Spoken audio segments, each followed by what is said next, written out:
Grabe, busy-busy ang person. Hindi ko alam kung asawa ko pa ba to o katrabaho ko na lang eh. Charot! So, ayan nga. Habang busy-busyhan siya dyan, naisip ako guys. So, ayan, emote-emote muna tayo ng pagkuha.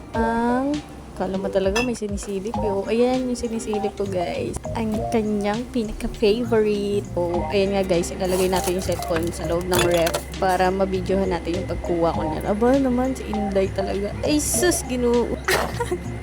Oh, 'di ba? Ayan, sinarado ko na. Pero kinuha ko rin 'yan din agad. Hindi ko na lang pinakita dito sa video. Pre, makikita niyo paano ako nag-edit. Pakita natin yung aking niluto. Pulutan niya 'to. Bigyan ko pa ng design na pipino. Aba, pakita natin yung pulutan niya kasama ako. Tcharam! Ayan, syempre kasama pa cute-cute dyan sa video na yan. Syempre, pakita ko rin kung paano ko yan pinipre.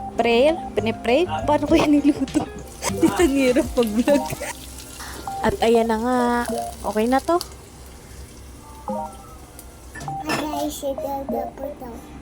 Kinuha ko na nga tong favorite niya para mas lalong ganahan sa trabaho. Ayan, hindi ko alam dyan kung magsasalita ba ako o hindi. Basta ayan, visual na lang tayo guys. Voice over na lang ako. Ayan, kinuha ko na nga tong camera para makita nyo ang aking final presentation. So, itong cellphone ko nga, hindi ko alam kung paano ba bibidyohan. Ayan, hindi ko nga alam kung ba't umulit na naman. Hindi ko kasi yellow.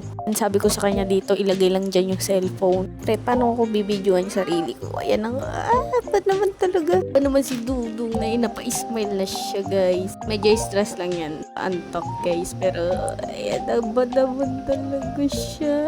Check na ba yung pagiging housewife material? Kinilig pa siya dyan sa San Miguel Philippines yan kesa sa akin. Oh my God talaga. Ayan nga pala guys. Kunyari, ayaw pa niya.